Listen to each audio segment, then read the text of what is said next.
Hello, and welcome to this Michlix video where I'm going to show you how to defeat the boss called Bell-Bearing Hunter in Church of Vows in Elden Ring.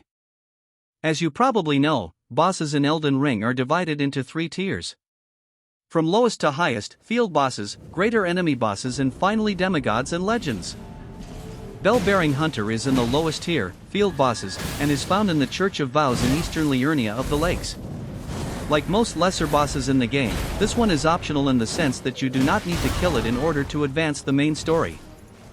Getting this boss to spawn is a little bit tricky, but not difficult if you know how. First of all, it will only spawn at night, but seemingly not every night. The most reliable way I found to get it to spawn is to rest at the site of grace just outside the church and then pass time until nightfall 2 times in a row. If I only did it 1 time, the boss would usually not spawn. As you enter the church, it's easy enough to see if the boss will spawn or not. If the huge turtle is there, the boss will not spawn, but if it's not, the boss will spawn as you approach the altar.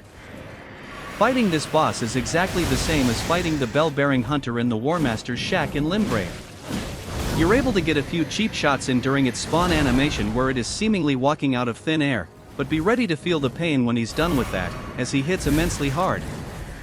I think this boss is probably the one I've wiped on most in the game so far, so I ended up doing some other stuff for a while, and when I came back for another trying to record this video, I was admittedly a bit over-leveled. I found it best to try to stay close to this boss as his melee attacks are generally easier to avoid than his ranged attacks. But everything he does hurts a lot, so even when close to him, you need to be extremely careful not to take too many hits. Especially the attack where he grabs you, lifts you up into the air and then tries to cleave you with his sword can be devastating. Anyway, this is the end of this Bell-Bearing Hunter video. Thanks for watching. Check out the channel or michlix.com for more videos. Until next time, have fun and happy gaming!